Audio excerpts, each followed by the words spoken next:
Vale, vale, voy a compartir, estamos en live.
Hello.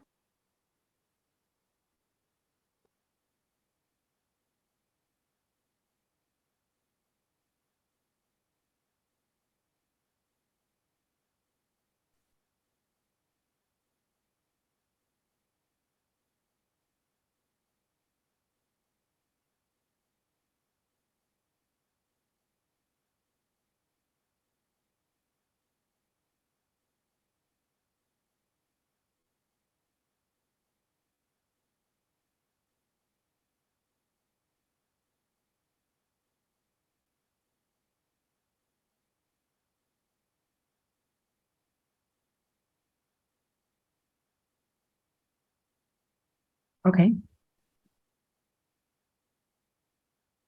Okay. Good morning to everyone. Good afternoon. Depending on if you're in Europe, if you're in Spain, or if you're in Australia. It is a great honor for Instituto Cervantes of Sydney, along with my friends from SRAP, Angel, here with us to start the second conference that we're holding, that we're organizing here in the National Science Week here in Australia, and dedicated to nuclear energy. This is the second conference, as I said before, along with the first one that we held yesterday on stargazing, which was wonderful and incredibly beautiful. Tomorrow we will have a hybrid conference in the premises of Instituto Cervantes in Sydney with Science Bites, with myriad collaborations in our premises in Sydney, and will be also live streaming. Today, it is my pleasure to present a conference dedicated to nuclear energy. And it is an honor as well to work once again, along with my friends from SRAP. Instituto Cervantes as a whole, headquarters, the general director signed an agreement in the year 2019 with the former Minister of Science and Technology in Spain in order to enhance and to promote science, in Spanish, science researchers. And here we are now, Instituto Cervantes of Sydney, working to promote, along with SRAP, our scientists abroad and science in Spanish. It is an honor to present the collaboration tonight of Jaime Redondo, who has interrupted, and he is on vacations now. So it's really, we truly thank you for being here with us. And Mark Ho from Australia's Nuclear Science and Technology Organization. Without further ado, I would like to present once again, our colleague, the president of SRAP, Angel Lopez, for him to present this conference on nuclear energy and to do the follow-up with our collaborations. Thank you so much for being here today. And I truly hope you will find this conference as interesting as I'm sure will be the three conferences that we've organized for the National Week in Science here in Australia. Thank you once again for being here. Angel, the floor is yours. Thank you very much, Coral, for this very nice introduction, and thank you everyone for joining us this evening here in Australia, in Sydney.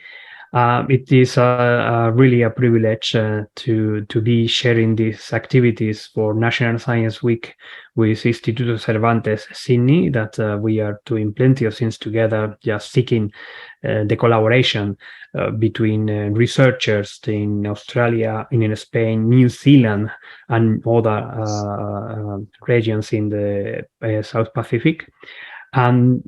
And yes, we have this special event tonight as because of the National Science Week here in Australia.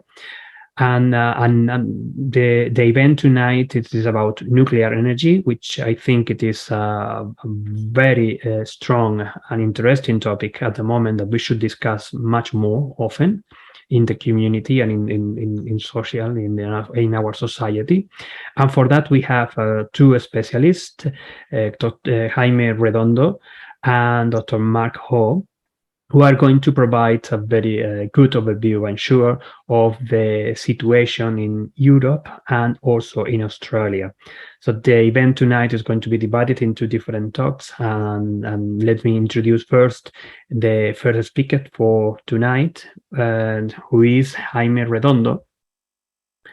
And let me also share this with you. So Jaime Redondo, thank you very much for joining us tonight. Thank you very much for having us. It's a pleasure. It is, the pleasure is all yours, that is for sure. Jaime has a master in industrial engineering and he's specialized in power technologies from the Universidad Carlos III de Madrid. He has worked as an energy business consultant for multiple firms in Spain. Most recently, Jaime has worked as a nuclear power operation instructor in a Spanish company called Tecnatom, who has for the past 60 years provided services to the entire Spanish nuclear fleet and to many nuclear power plants and companies around the world. Jaime right now works for Tecnatom USA, developing the training program for an advanced reactor company called X Energy, located in Washington, D.C. Jaime is also a member of the board of directors of the Spanish Nuclear Young Generation Network, covering the role of communication manager. And really, it is a privilege to have him with us tonight. And we are going to learn plenty of things tonight, I'm sure about that. And I'm not going to say anything else. I think that, please, all yours. We are just eager for listening your knowledge about all of this situation in nuclear energy in Europe and particularly in Spain. Thank you very much, Angel. Well, thanks again for having us, both FRAP and Instituto Cervantes. As always, it's always a pleasure for us to be able to inform the general public a little bit more about nuclear energy. We've always thought that one of the Achilles heels of nuclear energy was actually the information that the general public had, and what we've always learned is that the more the general public knows about nuclear energy, the safer they feel, and the more they defend it. So thank you once again for inviting us to talk about nuclear energy in Europe and in Spain in this part of the presentation, and you guys will talk about the Australian status of nuclear energy. So what we're going to see in this presentation is, I've titled it Where We Come From, Where We Are, and Where We're Going, I think, because I can't predict the future, but we'll try to explain a little bit where the nuclear sector is going in particular in Europe and in Spain. Just want to make sure that you all see my screen. Can you confirm? Yes. Perfect. So prepared a little presentation. The first thing that we're gonna see is what we're not gonna see in this presentation. Then we'll cover where do we come from, where are we right now in the nuclear energy sector, and where we think we're going right now is we are in a very interesting time for nuclear energy. That's one of the reasons I bet that you guys decided to have this talk. Because of everything that's going on in the world, because of the energy crisis that right now we live in, because of the situation that we have right now in Europe, and obviously with the globalization, this spreads out to the entire world, and how nuclear energy is again being thought of. And I say again because history repeats itself. So right now, nuclear energy is again being thought of as a possible solution to the problems that the world faces. So what we're not going to see today, even though this talk is for the general public, people who are not very much induced in nuclear energy as a concept and nuclear science, we're not going to see an overview of nuclear science concepts. This is more a topical talk more than a scientific talk. So we're not going to do an overview of nuclear science concepts, even though we do encourage you to go to our YouTube channel, Jóvenes Nucleares, in which we have content specialized and very much in detail that covers all of these nuclear science concepts. So let's start with a little bit of history about nuclear energy, where we come from. The nuclear science, the nuclear energy program starts around the 1960s. It starts developing a series of reactors, and we start to see the first nuclear fever, let's say, in the 1980s. It is produced by the oil crisis in the 1970s, the two oil crises that we have, in which countries start to see how dependent they are of all these oil exporting countries, and they start to seek to be more energy independent. This is a concept that right now is very much in all the discussions that all these countries nowadays are having. They start to seek to be more energy independent, and thus they realize that nuclear energy could be the solution to their problems. So they start to develop ambitious nuclear programs in the 1980s. Why do these ambitious nuclear programs come to a stall? We have two factors, which are the accident in Chernobyl, which happens in 1986, which starts to convey the possibility that nuclear energy might not be as safe as we thought it was, and how dangerous or how potentially hazardous nuclear energy can become. But it's not, once we start to dig into the details, it's not all because of Chernobyl. There's a big economic crisis because of the huge inflation and the big increase in interest rates of money. I don't know if this sounds a bit familiar right now, but this economic crisis, what it does is it completely halts these ambitious nuclear programs that we were talking about. Many of the demands for new nuclear power plants that we had in countries such as the United States come to a stall, and what we have is all those nuclear power plants that have been developed until the 1980s are pretty much the ones that we have nowadays. Once we started the decade of the 1990s, not many new nuclear programs are developed. We jump into the 2000s, and we start to see new nuclear designs. The 1980s is what we have the first commercial nuclear power plants, which we call Generation 2 designs. And then in the 2000s, we start to see new designs, Generation 3 and 3 plus, that we call it, which lead to new nuclear projects. These new designs have enhanced safety, but we start to see that the experienced workforce that had built the nuclear power plants in the 1980s is approaching retirement.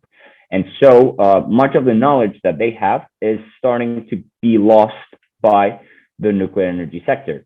And so what we start to see is we're going to start to see a delay in these new nuclear projects. And also we're going to start to see some overcosts in these new nuclear projects. Also, the efforts are very much focused on development of emerging renewable sources of energy. And we'll see why that might be a problem. It's not that there's a false dichotomy of either nuclear or renewable. That's something that we fight straight on, because there's no such false dichotomy. That the renewables and nuclear do live together, and that's the model that we defend from Jóvenes Nucleares and the Spanish Nuclear Society, that an energy mix of renewables backed up by nuclear is what is going to help us fight this climate emergency in which we live nowadays.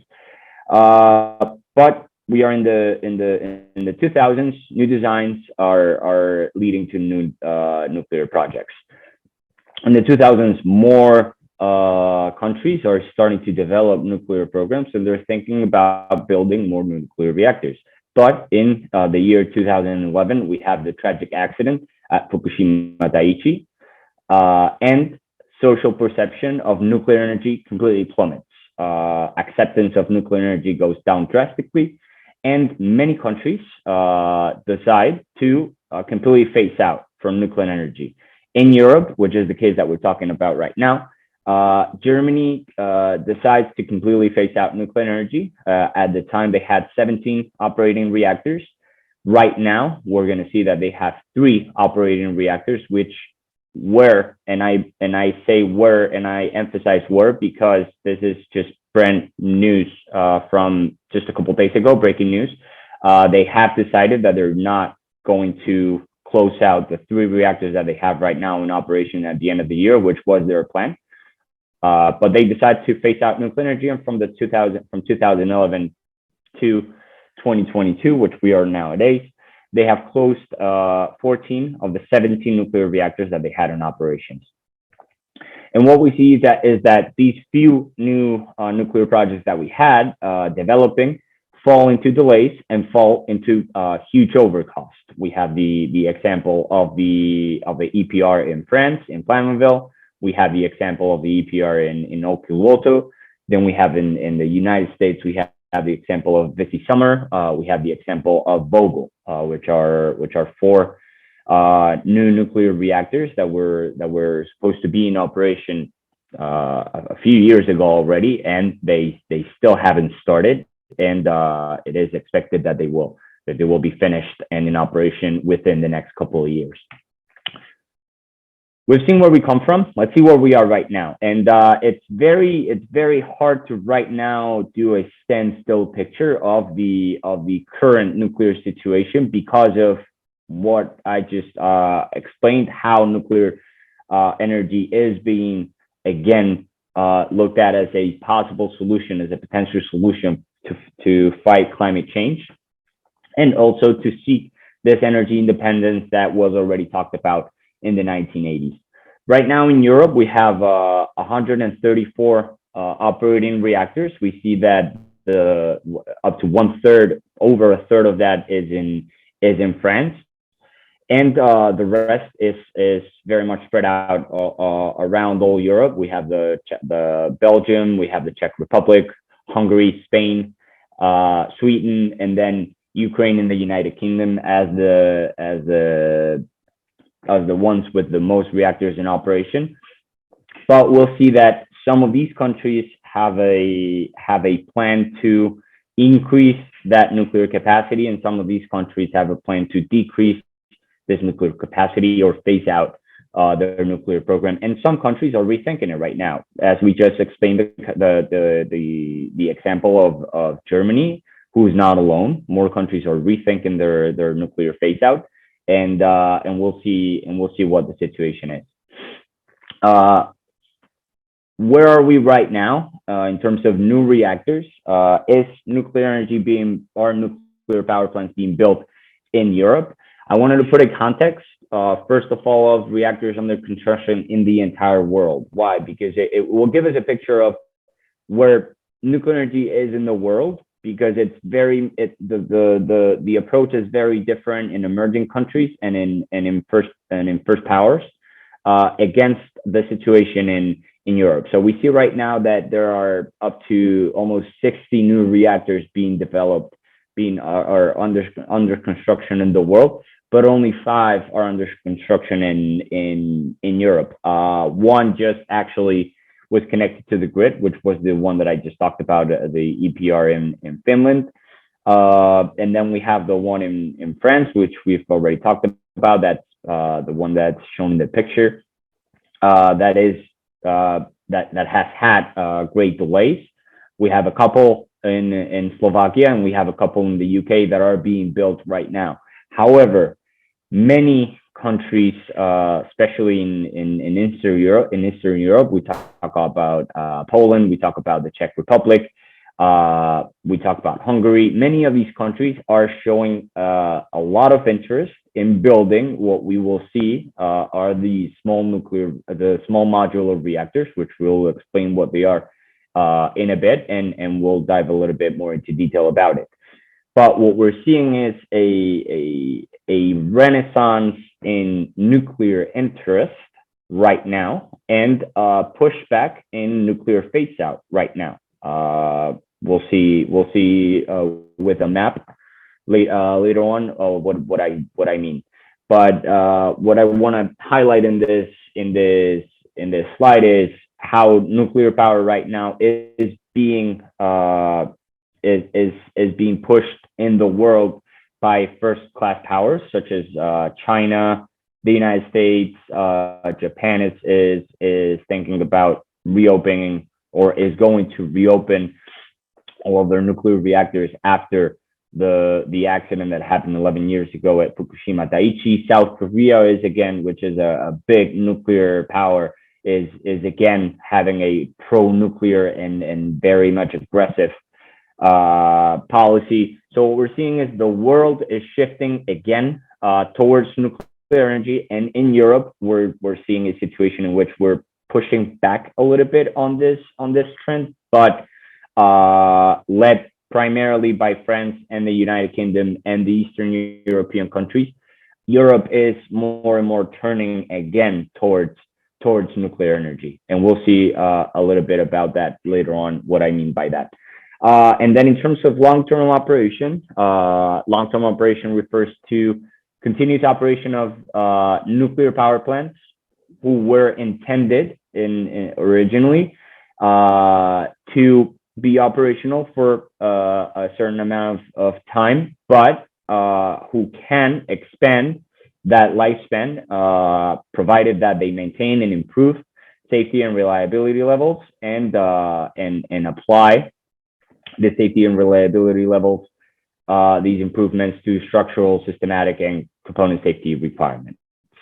In France, for example, most of their 40-year-old fleet is being extended, or is going to be extended to up to 60 years, which entails a considerable expense, and thus it explains why the nuclear energy sector requires such a steady legal framework.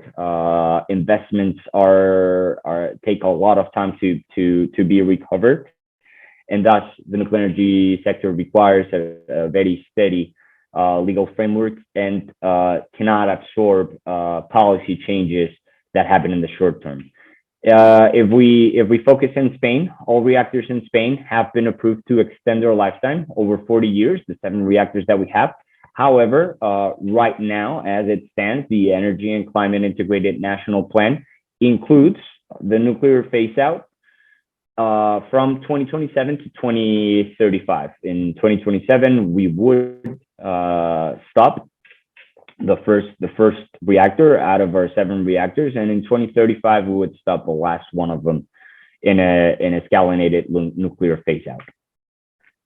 But as I've said, Europe is rethinking their strategy towards nuclear energy because of the climate emergency in which we are involved in right now, and to complement the existing policy frameworks, 7 European Green Deal initiatives have been adopted to achieve the European strategic long-term vision for a prosperous, modern, competitive, and climate-neutral economy. And among these initiatives, we have the what we call the taxonomy regulation, which establishes a framework to facilitate sustainable investment, which provides appropriate definitions to companies. So what it does is pretty much it points to companies and investors which economic activities can be considered environmentally sustainable. And the European Parliament has backed up recently, just last month, the inclusion of nuclear energy in the UE taxonomy. Thus, what it means is Europe is telling companies and investors that nuclear energy is a green energy, that it helps in our fight against climate change, and that investors should invest in nuclear energy as a green energy to tackle climate change in the future. Like I said, right now, the global situation in the world is shifting. It is a moving situation towards nuclear energy. And what we have here is a graphic that was made by our friend, nuclear operator at Operador Nuclear in Twitter, a very famous divulger of nuclear energy in the world. And what we see right now is the point that we've just been talking about, how many countries even are whether are operating nuclear reactors or constructing right now nuclear reactors, or have solid plans to construct nuclear power plants, and how first world powers such as Germany, who has been very adamant of nuclear energy and who has been against nuclear energy in the past, is rethinking their nuclear phase out. And like we've said, right now, they're canceling the nuclear phase out, at least for the time being. Other countries such as Belgium are doing the same. Right now, what we see is that in Spain, we see that the government's position is still to continue with the nuclear phase out, and thus what we try to do is explain to society why it is important that nuclear in Spain is not phased out. But as we're seeing right now, the world is shifting towards nuclear energy. Many emerging countries are using nuclear energy as a means to their development, and we're going to see that probably in the future in Europe. The situation right now with Ukraine and Russia is making countries understand how dependent they are in fossil fuels that comes from unstable regions, and how this energy independence that we talked about back in the 1980s is so important, and how nuclear energy is one of these means to get that energy independence. Let's see right now where we're going. What is the future of nuclear energy? Nuclear energy is, like I've said, I think before in the presentation, living what I call a nuclear renaissance. We are seeing many new things in the nuclear energy, and we think that right now the table is set for nuclear energy to do great things in this decade that we are involved right now in the 2020s. Then by the start of the 2030s, we expect that nuclear energy will be a big player in the energy sector. Why is that? First of all, we have what we call the small modular reactors, or SMRs, which are nuclear reactors with a power output under 300 electric megawatts. What we have, our traditional nuclear power plant, is usually above 1,000 megawatts, electric megawatts, and thus, first of all, they impose a big economic investment in case of interest in nuclear energy. They are not scalable in terms of all of the projects are turn-on-key projects, and they are very much customized. These small modular reactors, even though the current fleet is very much safe, these small modular reactors introduce safety enhancements even further, and they are flexible in terms of they can help us achieve this synchronization that we need with renewable energy. One of the problems that from renewable energy is that renewable energy is not consistent. We cannot produce renewable energy on demand. The wind blows whenever the wind blows, and the sun shines whenever the sun shines. And the problem that we have is that we cannot store that electric energy that the renewable energies produce. And so what we need is a backup source of electricity, which is clean, which can be produced on demand, and which can synchronize with the variability of renewable sources. So those are some of the problems that we have right now. And what we have with small modular reactors is that they tackle all these problems because since they are smaller, they are more economical. The investment that is needed is a lot lower. They are scalable in terms of they can be produced at factories and thus reducing the cost and the time of construction. They are safer because they introduce some safety enhancements to their designs, and they are flexible because since they're smaller and they are produced in modules, they can vary their electricity output a lot quicker. Right now, we have more than 70 designs being developed worldwide, and some of them are already in operation. And currently, companies such as NuScale, Rosatom, or General Electric have already signed agreements for constructions of these reactors. We also have what we call the Generation 4 reactors. We've already talked about Generation 2 reactors, Generation 3 and 3 plus reactors before in our talk. And right now, the state of the art in terms of nuclear energy are the Generation 4 reactors. These set of designs of nuclear reactors are mostly under investigation and are expected to be operational around the next decade, the 2030. Right now, I personally am involved in the development of one of these designs, and it is expected that it should be operational around 2025, 2027. These Generation 4 reactors base their targets on 8 technological goals, which are improved safety. As you can see, safety is always paramount and is always in the conversation of nuclear energy because nuclear energy is the safest energy source in the world, backed up by statistics.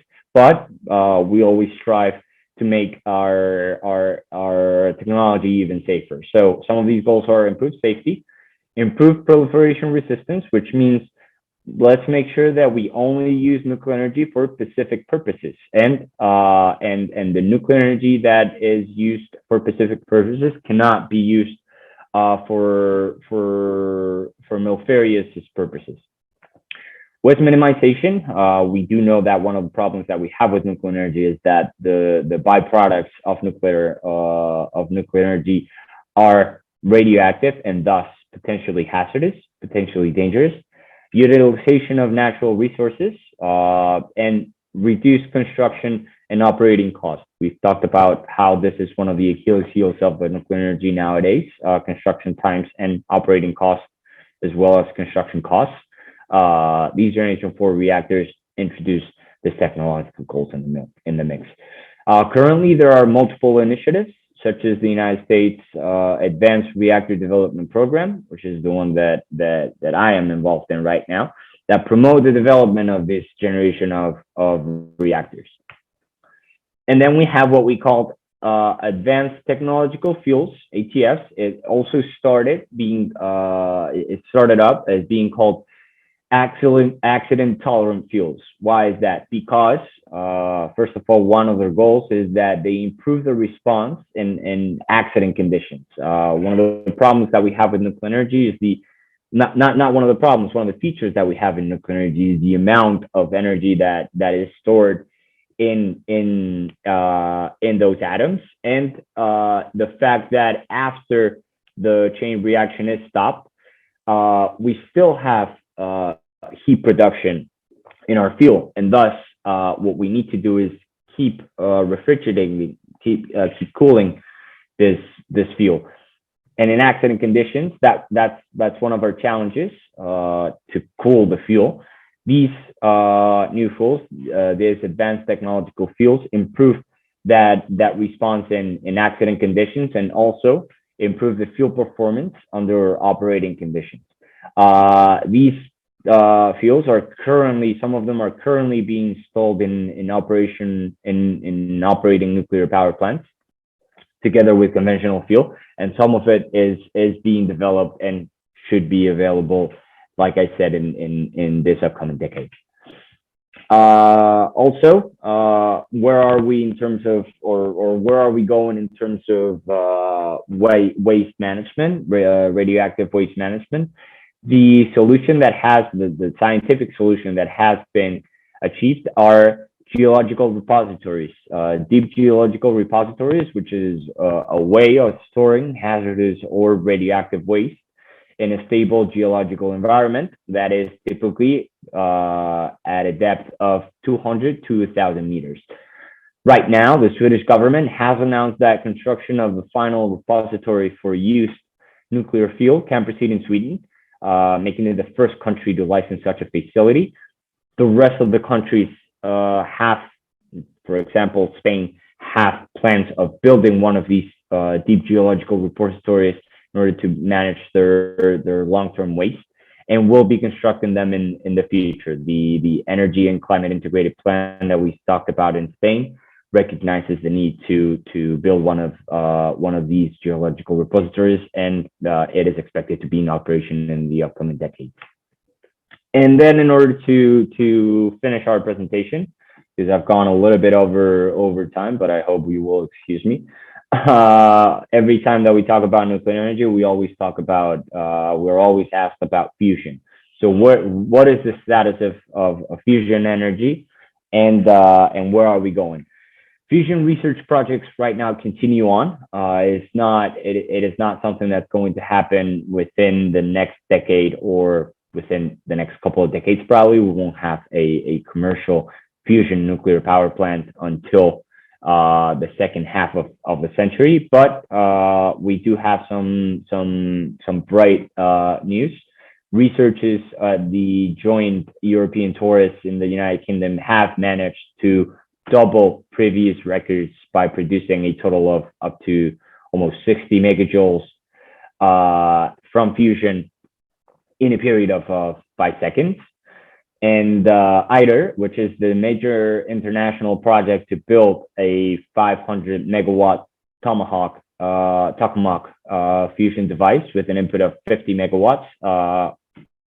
Again, if you want to know a little bit more of the science concepts of nuclear energy, we do invite you to see our material in our YouTube channel, which is designed to demonstrate the feasibility of fusion as a large-scale carbon-free energy source, plans to reach first plasma by 2025, with deuterium-tritium fusion experiments to begin by 2035. So, like I said, we shouldn't be expecting fusion commercial power plants until the second half of the century, but fusion research projects do continue on, and hopefully we'll have either us or our children or our grandchildren will have access to this tremendous resource of energy, which will be having the sun in our planet Earth. So just wanted to thank you very much for your attention, and I'm open to any questions that you guys have. Feel free.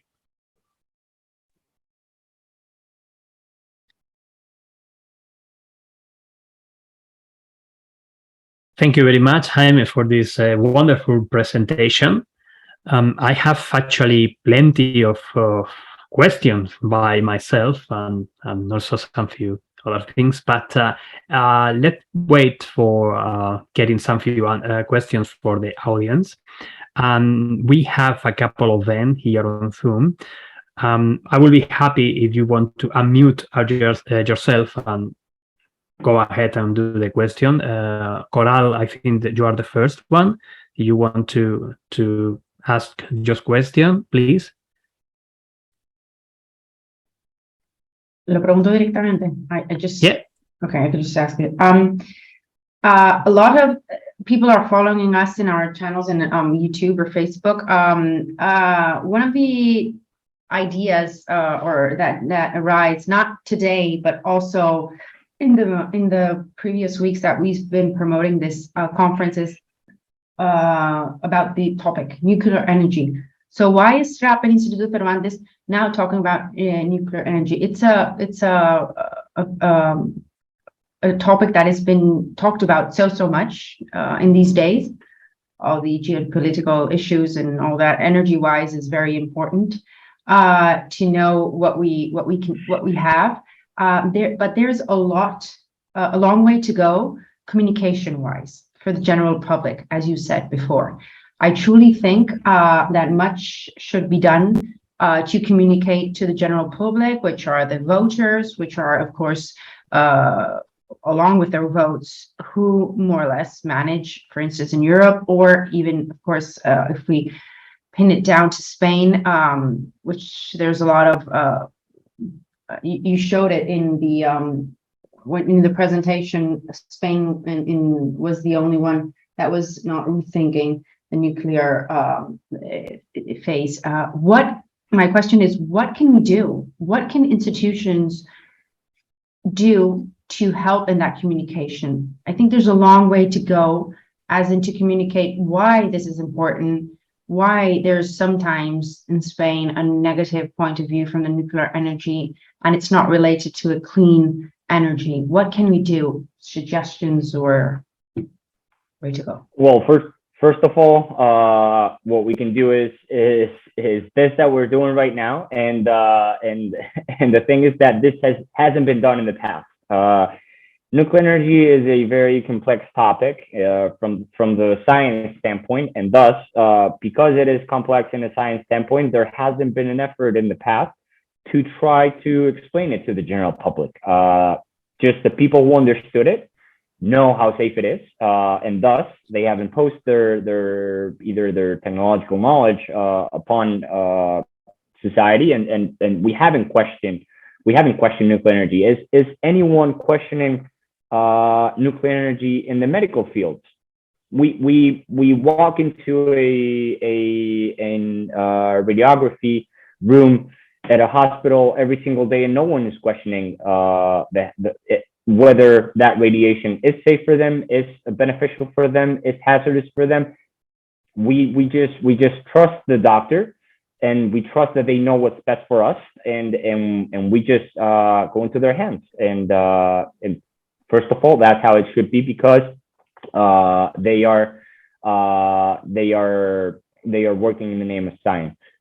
Same thing happens with nuclear energy, or has happened with nuclear energy. We have just imposed nuclear energy on society, but we haven't explained nuclear energy to society in the past.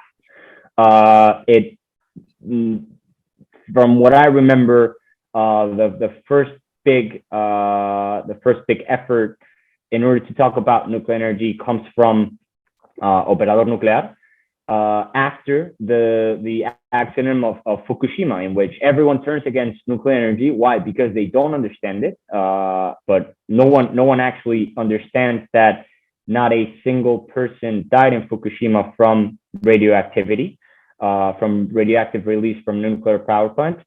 People did die from the earthquake, and people did die in the evacuation of Fukushima. But no one actually died from radiological consequences. That's not a fact that people really know. People think that thousands of people died because of the radiation in Fukushima. People think that the water in Fukushima is radioactive and is hazardous, which is not. And people actually think that all the way in Australia, the water that was leaked from Fukushima is hazardous to the population in Australia, New Zealand, and all these people that are listening to us from the Pacific, which is also not true. So the first effort came from Operador Nuclear in order to relax, to calm the public down, and to tell them, first of all, everything's okay, everything is not as bad as some media are making you think it is. And but also the effort comes from the standpoint of let's do a paradigm shift, and let's just stop having you take my word for it. Let's explain to you what nuclear energy is, how it works. Let's try to put it in the simplest terms possible, because not everyone has the opportunity that I've had to be an engineer, to study nuclear energy for so many years. So it is my job, or it is our job, first of all, to put this information in the simplest terms, and then and then to try to get that message out there. And that's what institutions such as Instituto de Cervantes are doing right nowadays. We're getting, it is right now when we're getting calls from the media whenever there's a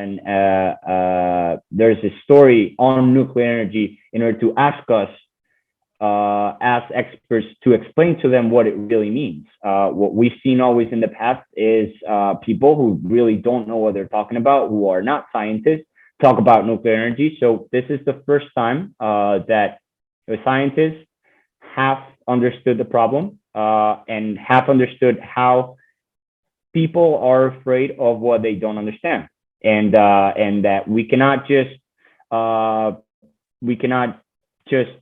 be still and say, well, I understand that nuclear energy is safe, so I'm calm. But we actually have to help people understand what nuclear power is, why it is safe, so that nuclear acceptance of so that public acceptance of nuclear energy can be an exercise that's done by everybody as a whole. Yes, it is. I think you have just provided a wonderful answer to this question. I actually had a very similar question to you, so I'm just going to mention it quickly. But we have some few more questions also in the chat.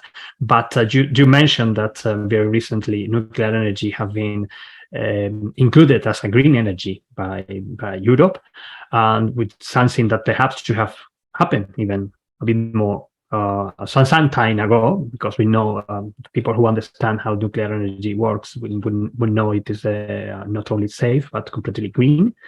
But the question was how to change that perception also in the public, that it is safe and it is something that we can use. Because I still think that there are many people that have the idea, the very wrong idea, that you can get and even create a nuclear weapon using the material that you have in a nuclear reactor, in a standard nuclear facility. So very briefly, can you add something else about that? The way to do it is information. That's the solution. Information. We have to inform the public. That's what we found that works.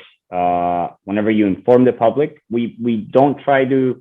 Our objective is not to make people pro-nuclear. Our objective is, I always say that my objective is for anti-nuclears to understand why they are against nuclear energy, and for them to be able to give convincing arguments of why they are against nuclear energy, not because nuclear energy is dangerous and a nuclear power plant can explode as a nuclear bomb. That's just scientifically impossible. So that's our purpose, to inform public of nuclear energy. So the way to do what you were talking about, Angel, is information. We have to get out there. We haven't gotten out there, and we have to get out there to inform the public and for them to have an informed decision. Fully agree with that.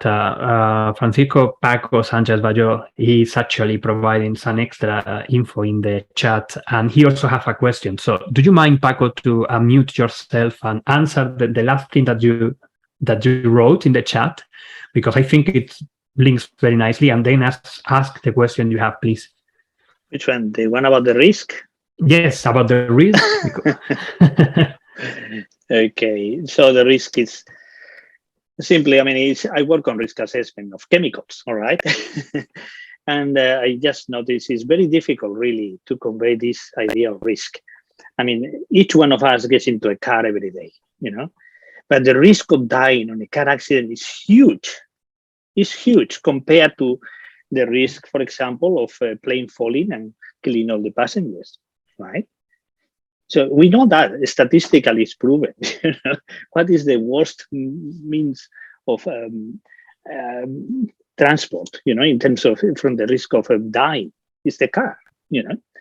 And no one worries, no one questions that, you know. So it's a bit the same when you talk about nuclear energy. So the risk of accidents, two major accidents have happened in the world, you know, Chernobyl and Fukushima. Fukushima was a natural disaster due to an earthquake.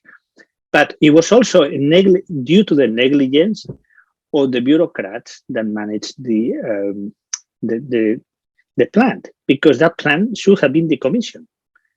They extended the life and said, okay, why should we bother? Let's keep it going. And the accident came because of that. Otherwise, that plant would have been closed by the time the earthquake happened. So that was negligence. Chernobyl, we know, it was just due to incompetence and negligence of the people as well.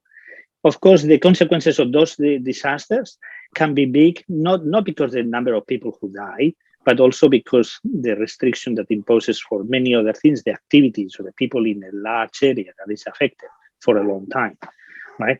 But it's only 2 accidents. And how many nuclear power stations do we have in the world? A few hundreds. And they have been going on for 50 years and nothing has happened. And we all reap the benefits of that energy. But exactly, so it's difficult to communicate to people that really the risk is minimal if it's managed properly, and the benefits are huge compared to other forms of energy. There are more accidents happening in, for example, coal power stations that kill people, kill workers there, than the risk and the accidents happening in nuclear power. So if all that information is conveyed properly, I mean, I don't know how to do it. You try to do it, but you have to get really psychologists and people who know how to convey this message to the general population, not only with graphs and so on and good advertisements, but where to tackle the real issue so that people can grasp that there is no real problem. Yep. And as I said, I work on risk assessment of chemicals, but I always been in favor of nuclear energy as a green energy, as you say. It's much better. Paco.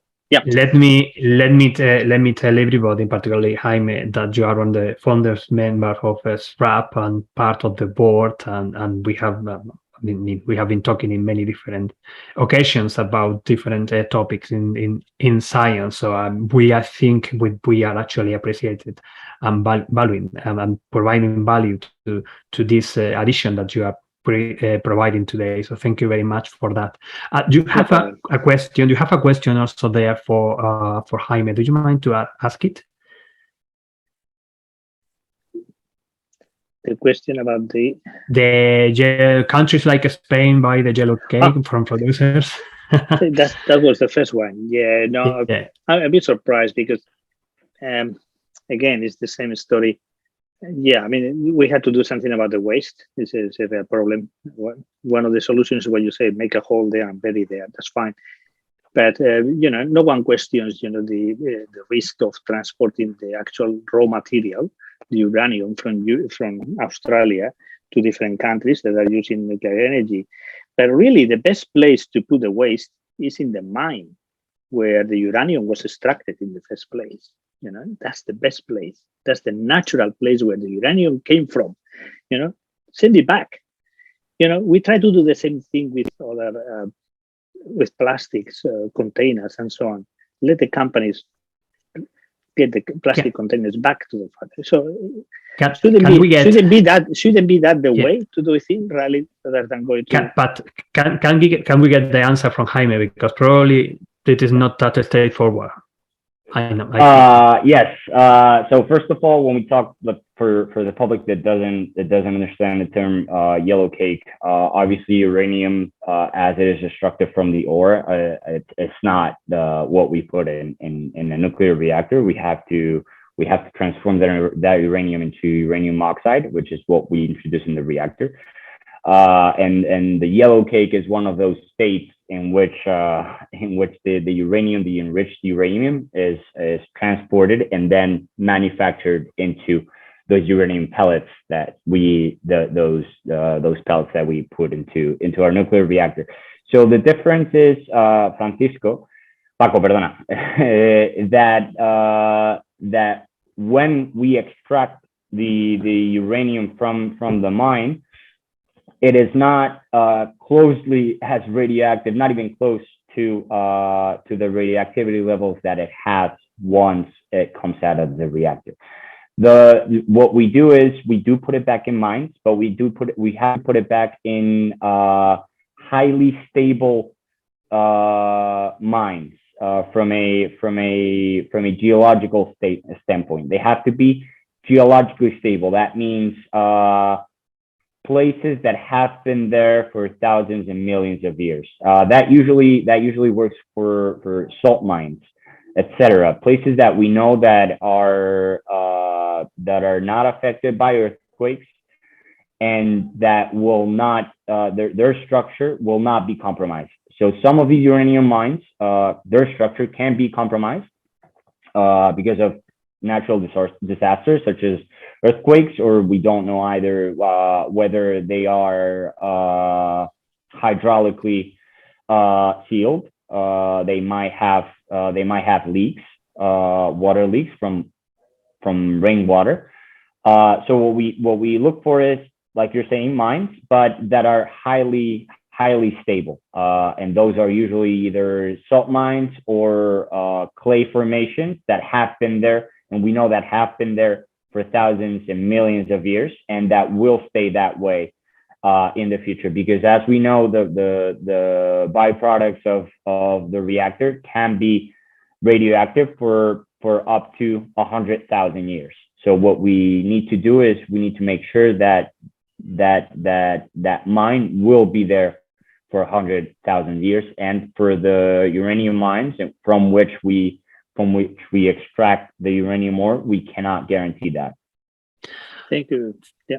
Thank you very much. Jaime, we have a couple of extra questions from Carmen Diaz. If you want to unmute yourself. However, I'm going to ask both of you to be very brief, because we have been already, it is more than 6:30 p.m. here, and we still have the second contribution to go ahead. But I think it's really interesting, the question that Carmen has. So you want to unmute yourself and ask, Carmen?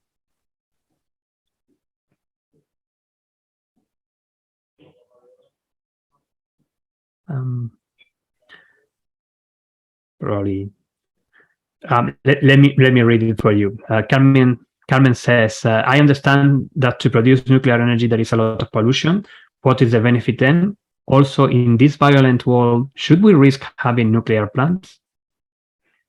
Those are I love those questions, Carmen, because those are concepts that are very much embedded in society, and they are scientifically wrong. So that's why we need to understand, that's why we need to get out there and, as I said before, inform the public as much as possible.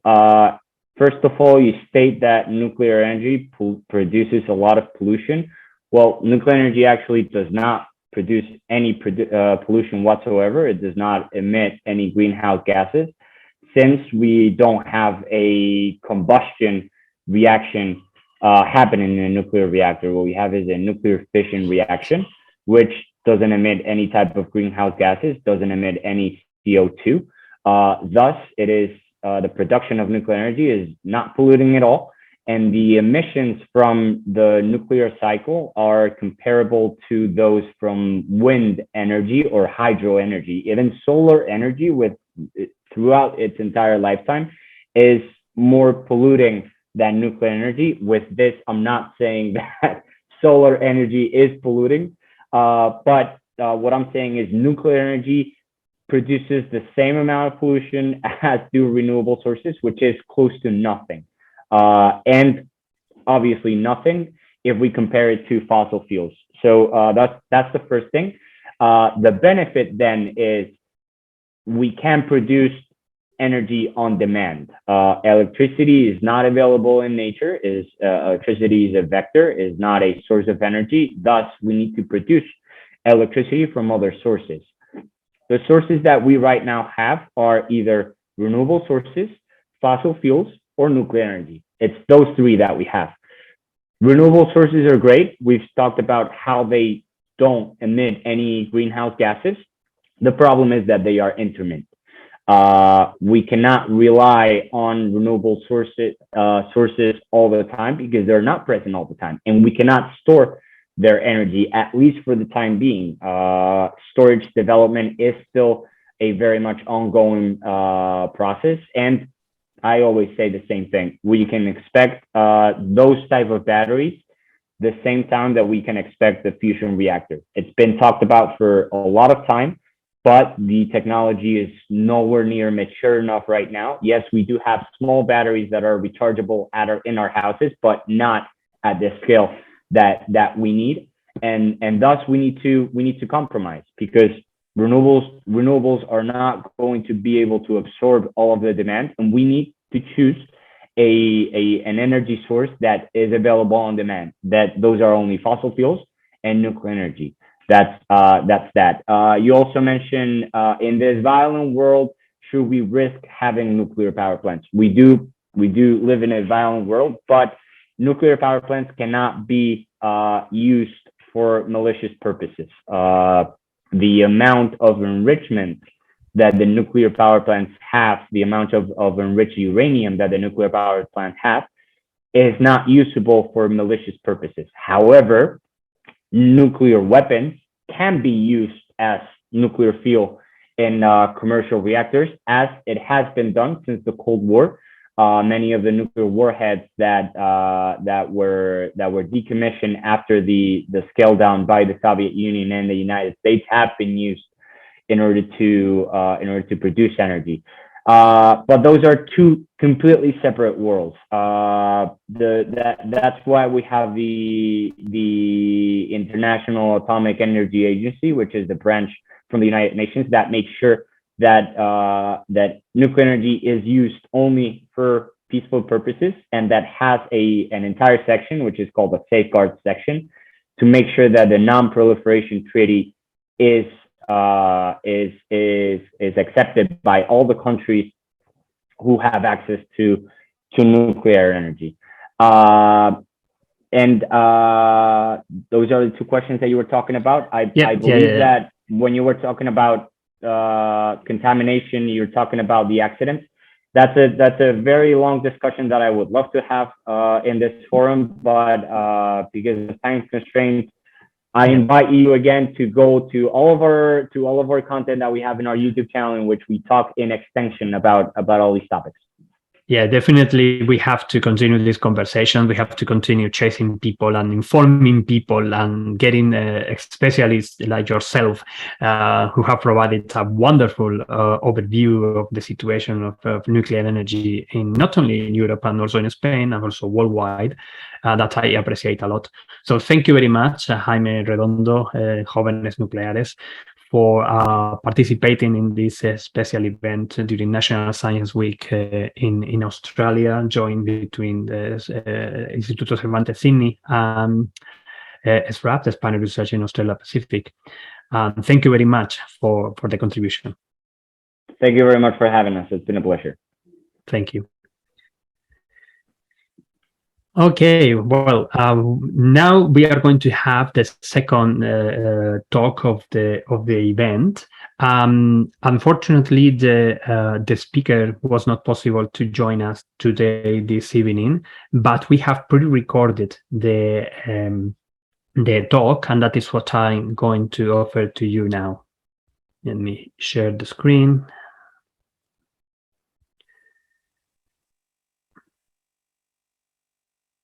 Yep.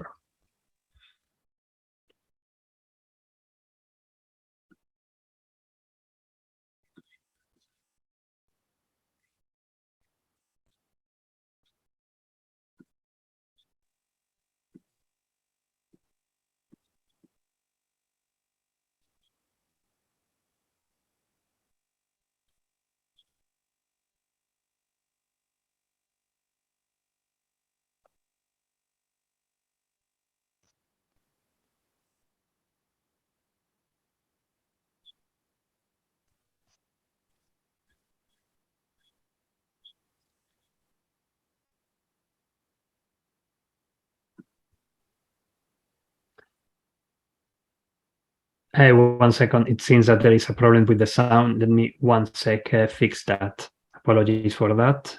It should go through probably this one here.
Thank you very much for staying for the second talk of this event for National Science Week between the SRAP, the Spanish Researchers in Australia Pacific, and in collaboration with the Instituto Cervantes, Sydney.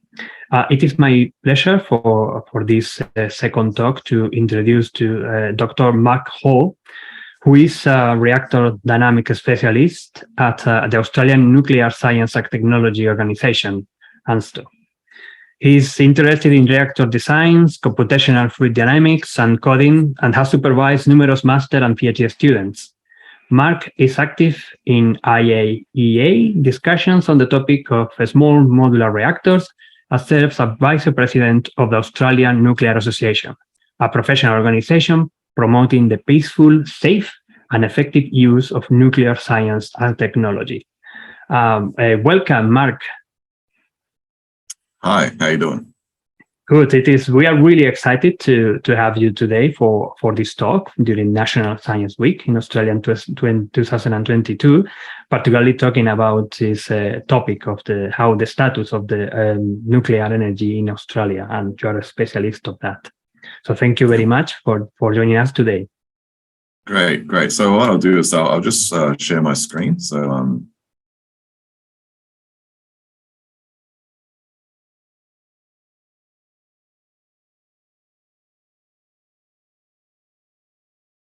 thanks for the introduction. So as I said, I'm Dr. Marco. I've been working at ANSTO for the last 20 years, primarily focused on supporting the operation of the Opal research reactor, which we're very proud of. So I'm going to give to you a fairly quick introduction about Australia's kind of energy generation, electricity generation, in order to provide some context when we talk about the possible, if we were to have nuclear power, how that might look like and where it might fit. So without further ado, so I just want to start off with this graphic of the Opal research reactor. This is actually a relatively new research reactor. It was built back in 2006, has been switched on back in 2006.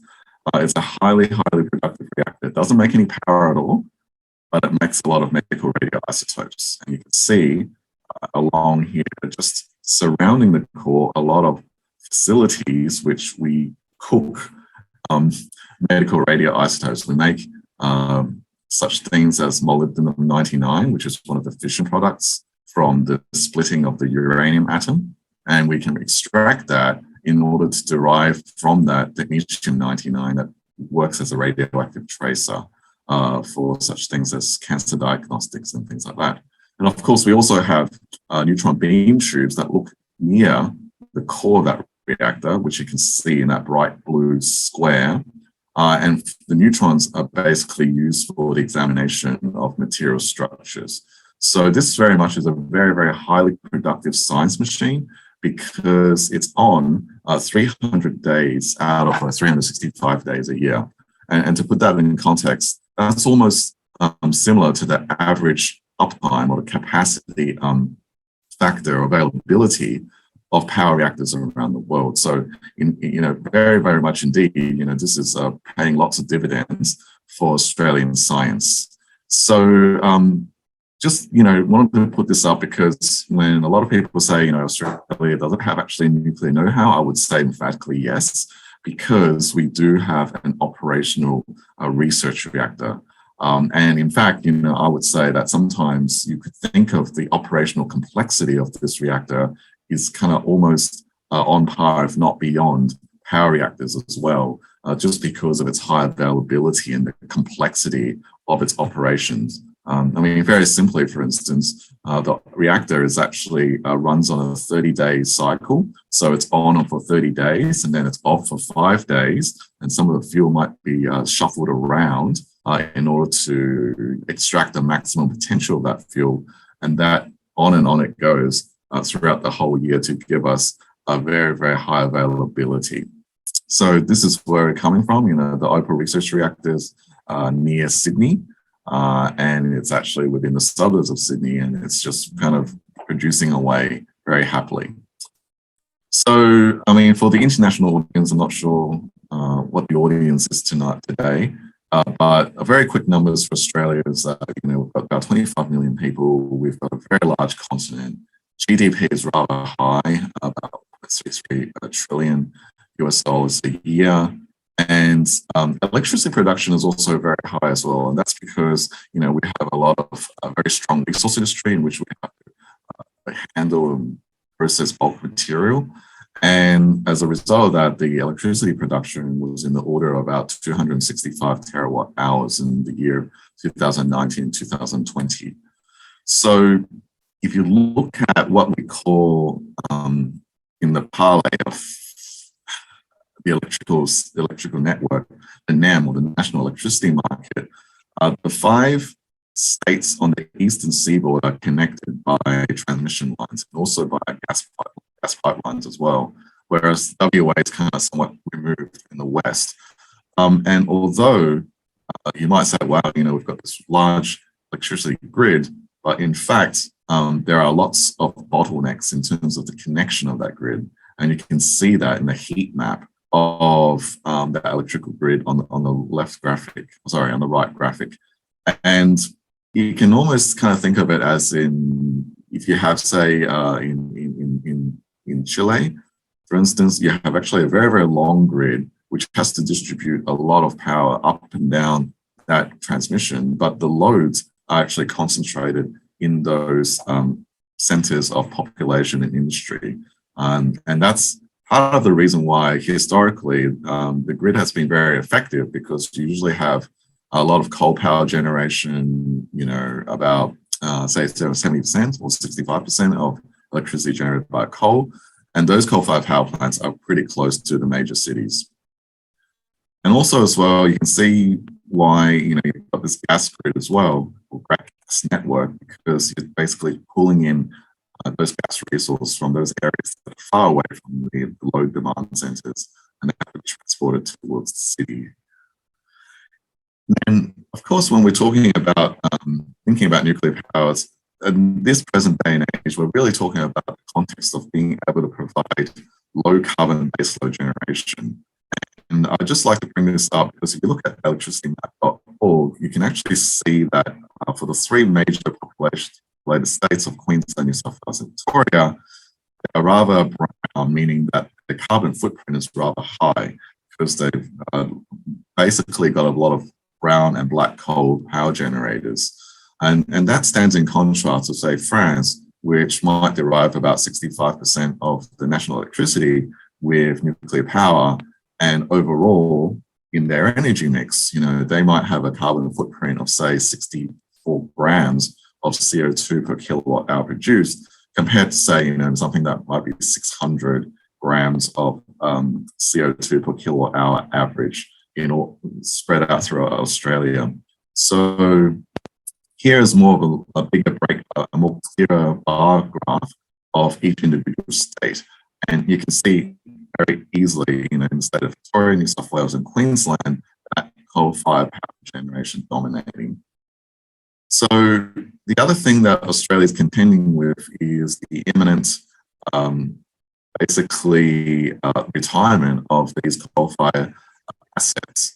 And very, very recently, we've been hearing a lot of news about Liddell going down in 2023 maybe.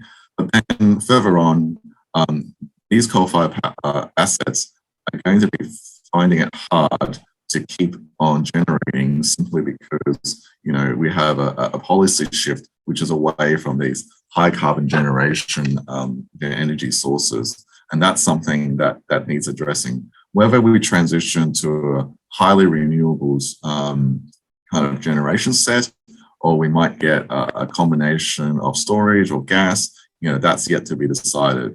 And I would say that, you know, what's under contention, of course, is how do we actually create an energy mix which is the lowest carbon footprint possible, but as well as at the same time to make it as cheap as possible and as reliable as possible as well.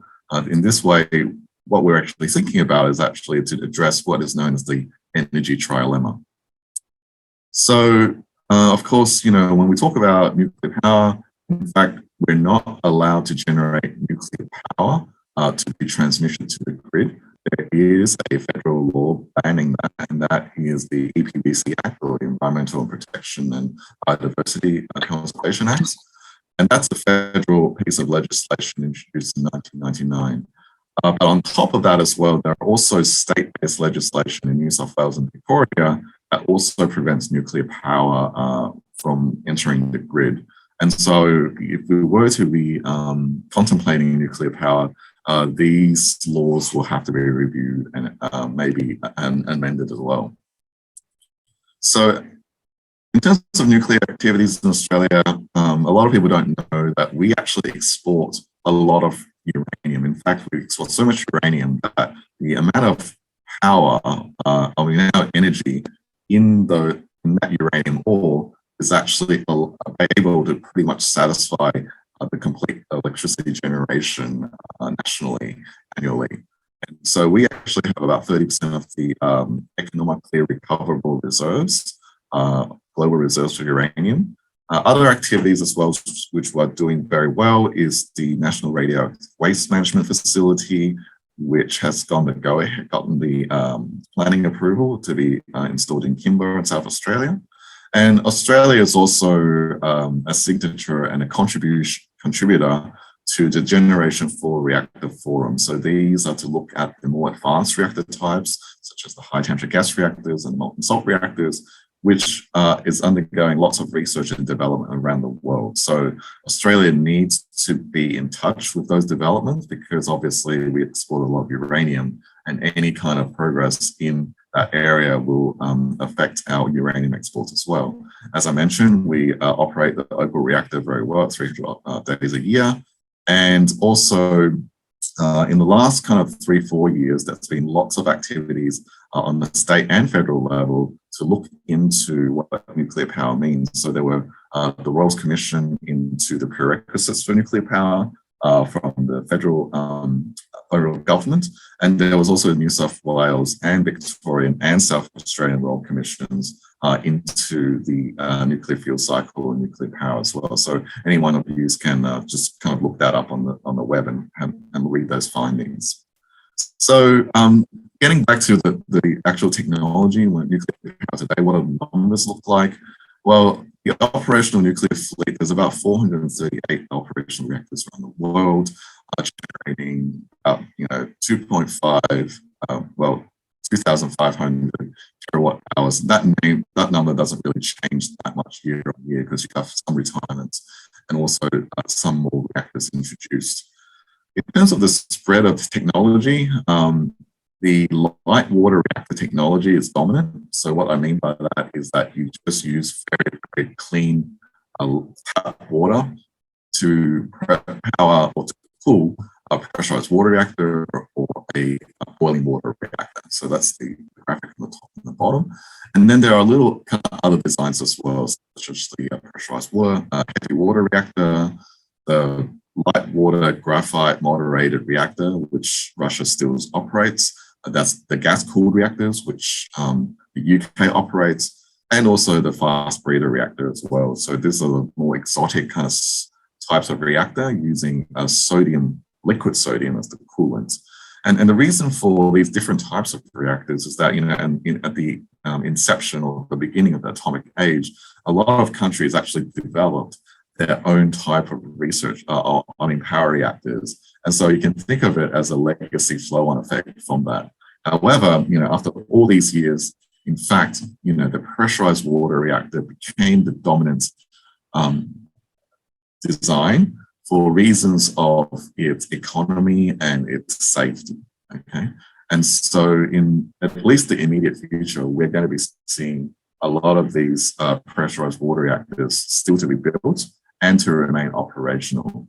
And to give you some context, a wind turbine might say lasts for 20 years, but there are pressurized water reactors which are being licensed up to 60 years and have operated on average 30 years already. So these, pressurized water reactors are actually very, very well maintained, regulated, and basically very well looked after because these are, high pieces of very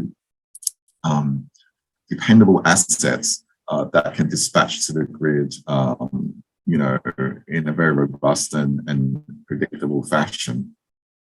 So in terms of what's happening around the world in new builds, you can see that most of the new builds is concentrated in the Asia Pacific region because, of course, in China and as well as in India, there is a growing population and with a strong demand of electricity. And at the same time, those countries are contending with how do we actually move the energy mix away from a high carbon generation intensity. And so that's why China in the lead with about 17 pressurized water reactors under construction. And these are rather large affairs. We're talking about 1,000 megawatts of nameplate capacity each. The Indians are creating a combination of pressurized water reactors and their own indigenous pressurized heavy water reactors as well. And then other countries are also getting back into rebuilding these larger reactors. So when we're talking about, pressurized water reactors, what are we talking about really? It's actually a fairly simple schematic that you can throw up because you can have a lot of fuel elements, say here in the core, generating heat from the nuclear reaction. You have control rods, which can shut that nuclear reaction down by absorbing the neutrons in that region. And all that heat basically goes to heating water, which is pressurized to about 150 atmospheres. And that heat is donated to the heat exchanger, which has a secondary loop that creates steam to turn the turbine. And then in the primary loop, the water basically flows back through the pump and then back into the core like so. And of course, surrounding this whole contraption is a containment vessel so that if there was a case of, say, like in Fukushima, where you have a meltdown, and most of that reactivity in the fuel bundles, in the sense of all the kind of radioisotopes or the fission products coming from that nuclear reaction, is contained within that containment building. And looking into the nuclear power plants, in the future, what are people trying to be doing? Well, as you might have heard, there's been talk about delays in the build of new large reactors, and partly the reason for that is because the West especially has not been building large reactors for a fair while. I mean, most of the new builds were through from like the 70s, 80s, and 90s, and then the builds kind of dropped off for whatever reason because of the rise in renewables, the rise in the amount of gas being mined as well. And now, because of climate change or the need to reduce carbon, many countries around the world are looking at ways of building reactors faster and also designing reactors that are safer as well. So the new reactors have to be more compact. They're thinking of building them in a factory because, of course, if you make things in a factory, it's much more reproducible, and your you can have faster builds, and you're able to also reduce the cost of the build as well, because everything can be put on an assembly line. And these reactors have below grade siting, meaning some of the reactors are actually positioned in a large pool, for instance, and then the whole pool is actually underground. And there's a strong onus on passive safety. So what I mean by passive safety is that what we want to do is to make sure that that core remains cool even after you shut down. So when you shut down the reactor, what happens is that the the fission products in that fuel assembly is still producing heat. And as a rough measure, 1 hour after you shut down a reactor, that core is producing about 1% of that nominal heat. So you might say, okay, 1% doesn't sound like that much, but if you have a 3,000 megawatt thermal reactor producing 1,000 megawatts of electricity, after you shut it down, it's still producing 30 megawatts of heat, and that heat needs removing. And this is why with Fukushima, for instance, when the power grid got taken out and diesel generators got taken out, they had this problem of being able to remove that heat. The idea with passive safety is that you actually have on site a large water reservoir that can take away that heat without any operator intervention or need for off-site electricity. So if you look at, say, what they're doing with the small modular reactor designs, they're taking a very large contraption of all the different sub-assemblies of the steam generator, the reactor pressure vessel, pump, and pressurizer, and you're basically making a module out of that. And here we've got the NuScale example.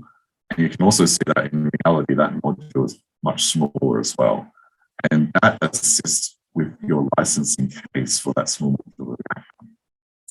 So with, again, with the NuScale reactor, what they do is that they take those modules and actually put the whole module underneath a common pool.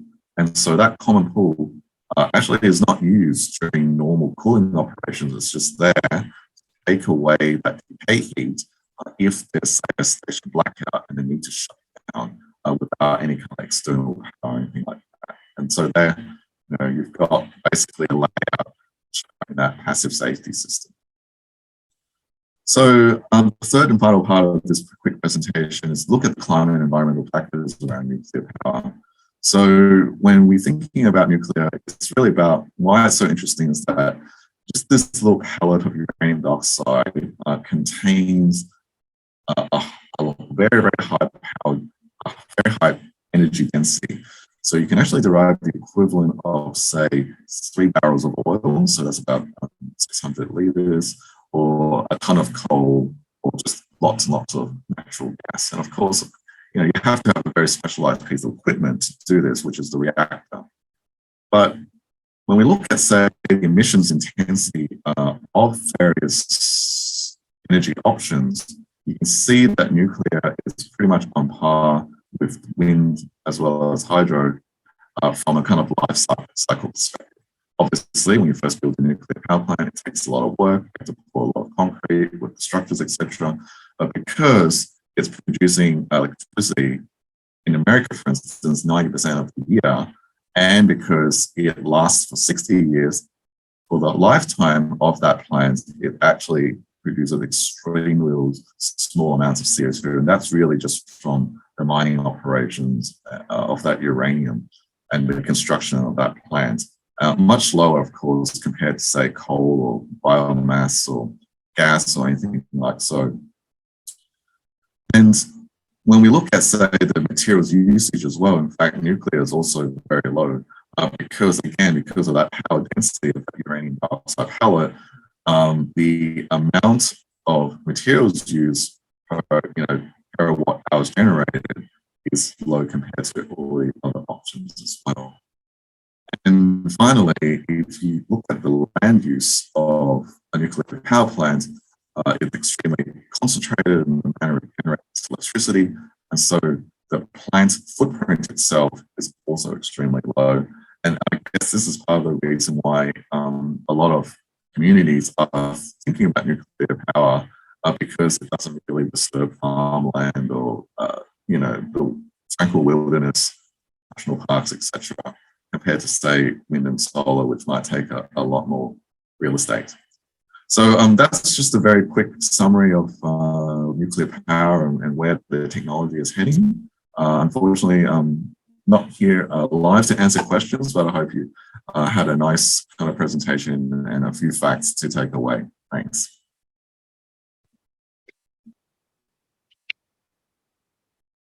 Thank you very much, Mark, for this wonderful presentation, providing this overview of the situation in Australia, of the nuclear energy in Australia. You actually provided plenty of good facts about how it is at the moment and some few of the good things and challenges, perhaps.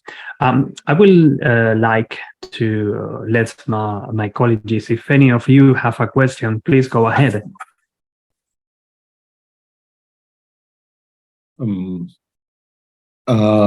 Hello, Mark. This is Luis Salvador Carulla from the University of Canberra.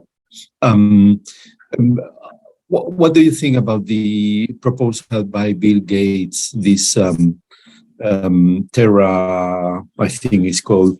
It's something different from what you have presented, or? Yeah, that's very true. So the TerraPower reactor you alluded to by Bill Gates, it's actually a sodium fast reactor. So it's very different from the pressurized water reactors we've been talking about because it uses liquid sodium for cooling. That's the primary loop. And it's supposed to be burning, from my understanding, it uses the accumulated spent fuel from PWR operations over the last 30, 40 years in the US to derive that energy. And so this technology has actually had a very long time, a developmental time frame, because we're talking about the Americans looking into sodium fast reactors with the EBR, the experimental breeder reactor. And that went on to become a design called the PRISM reactor, and that went on to become TerraPower reactor as well. But what's interesting is that the design of that reactor actually uses a molten salt secondary loop. So the idea of that reactor is actually to generate heat and then to deposit that heat into a large salt bank. And that salt doesn't necessarily need to be very expensive either. It's basically what they use in concentrated solar thermal plants, like a nitrate-based solar salt, they call it. And the idea is that when you have this kind of bank of insulated salt, you can extract that heat by turning a turbine during times when electricity prices are very high and demand for electricity is very high. So it's a very, very good concept. And this idea of being able to pull power from a molten salt storage, a thermal storage, isn't just with TerraPower. There are many other advanced reactor vendors that are thinking about this, such as Moltex, such as Terrestrial Energy, and others. And in fact, I mean, a lot of the molten salt reactors, which again is a different design, which is to use molten salt in the primary loop to dissolve the uranium fuel into the primary loop itself, also have a design where they deposit that heat into a thermal energy storage bank.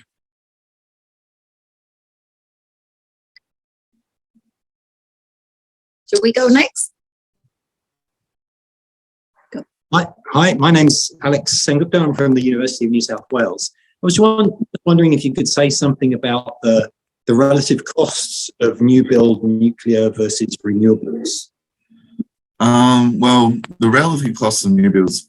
So there are some figures out there. So, I mean, I'll just use the most relevant figure. So, I mean, there's a lot of discussion about small modular reactors, and currently with, say, the NuScale design, which I think is the most advanced design in the US currently, they've received the Nuclear Regulatory Commission's design certification, so they're actually allowed to be built and switched on. That's in the order of about $3 billion US for the complete plant of 12 modules. So that would be about 4 billion, a little bit more Australian dollars, for instance. And that will give you about, so at the moment, it's licensed for 50 megawatts per module. It could be as high as 77 megawatts per module. And then, as I said, there's 12 modules. So it's about 900 megawatts in total in terms of output. And if you look at there is actually a thorough piece of work being done that's been done over at the University of Queensland to translate those numbers into an LCOE number. Well, the range in the levelized cost of electricity for the new scale plant is anything between $60 to $102 per megawatt hour. And that, of course, is in contrast to just say like a wind turbine, which might be $50 per megawatt hour, something like that, right? But this is actually a really interesting question because it brings to mind what are we really talking about in terms of wholesale cost of electricity on the grid? Because as we all know, it's always going to be an energy mix. And I think what's challenging for people to understand is that, although we might all like nuclear, or we might all like wind, or we might all like solar, the answer to the energy trilemma in the future is how do we actually make a cohesive grid that's always on, but is also low carbon as well.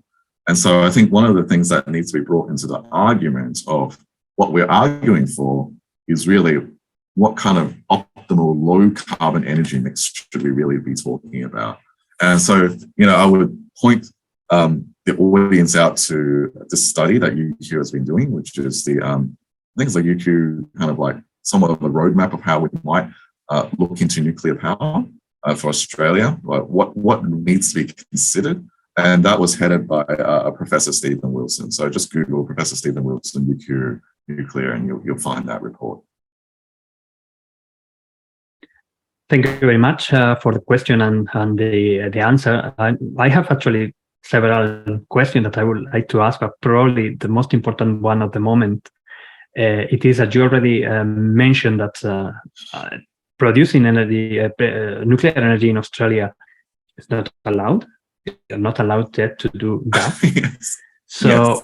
How are we going to change that? And you have also mentioned that in order that we are moving forward, definitely we have to start depending less of fossil fuels from not only carbon and gas, but we need the mix with something else, renewables, solar power, wind, definitely.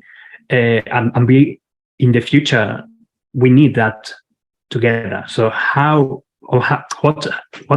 what are you doing for trying to get that vision for the politicians, to the public, to society, to see the real power and of nuclear energy and how safe it is to run this power and how much is helping that fighting climate change?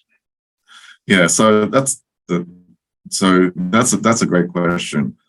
In fact, I wear two hats. So I am an employee of ANSTO, and I'm a specialist in kind of reactor technology. But at the same time, I also work outside of ANSTO for the Australian Nuclear Association in a kind of like, non-profit professional organisation to communicate about nuclear technology. And so the ANA, Australian Nuclear Association, has already been doing consistently a lot of work to tell the politicians what reactors are, what it means, like in the context of decarbonisation, and how they might find confidence in selling that idea, right?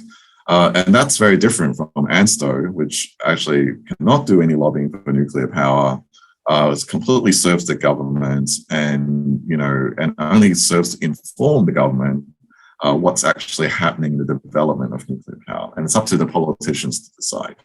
But if you look at the history of where Australia has been going, Australia already was in the governments on a state level as well as on a federal level have already started the process of fact gathering, right? Because we've had, as I mentioned, those royal commissions in New South Wales, Victoria, and South Australia, as well as the federal parliament.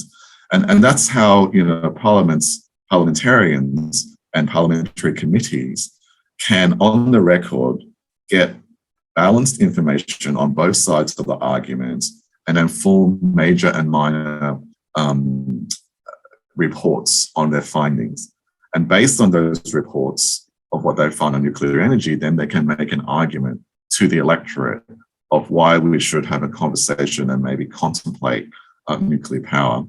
And so the other major advance has been the opposition, the federal opposition, the Liberal National Party, has also stated that they will be looking at nuclear power as a policy, as in looking into nuclear power as a possible source of energy in the energy mix in the future as well. And that's a big statement, because then, you're getting one side of politics now talking about nuclear power, and it's possible that you might get bipartisanship.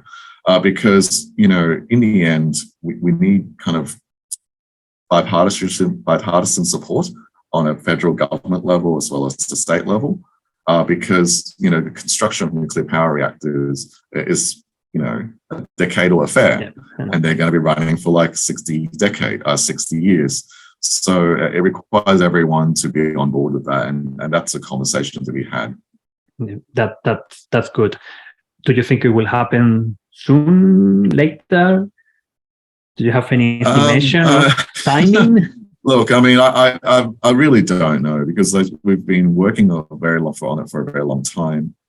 I think the momentum is swinging towards nuclear, but we really have to wait and see. It could happen within the next 5 years. It could be happening in 10. But in all seriousness, the urgency of needing to mitigate carbon requires that we take definitive action. So we'll see. Awesome. Thank you very much, Mark, for that. Do we have any other question or comment? One last one related to this discussion. Is there an interest from the energy companies in joining this adventure, or they don't pay too much attention to this business now, or are they going with this business? There have been some closed door discussions on this. I think more and more not only about the thermal generators, but even looking at unions, for example, and looking at local communities, which traditionally have been supported by coal-fired generation. I mean, we tend to demonize coal-fired power plants nowadays, but, they have been a source of prosperity for Australia for a long time because of the economy and because of its reliability and robustness. So, a lot of communities are thinking, what's going to be replacing those coal jobs in the future, right? There are people that are already very invested in the communities. They want to stay there.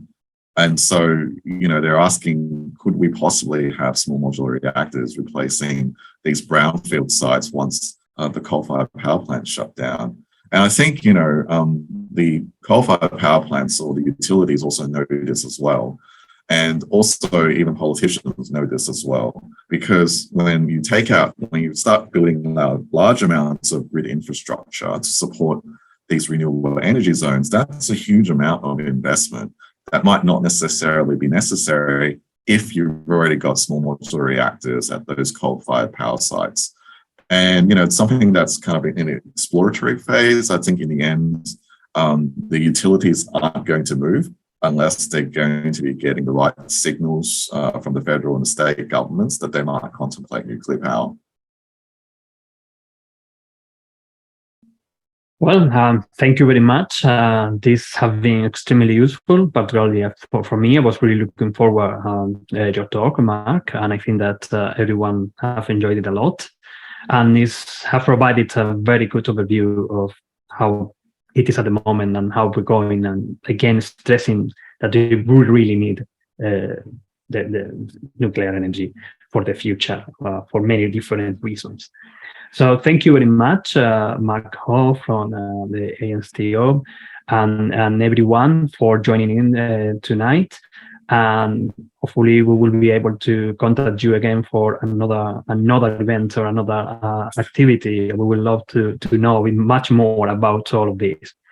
Thank you very much. Thank you. Thank you for the invitation. Good seeing you guys. Thank you. Thank you very much. Very Bye-bye. interesting. Thank you, Mark.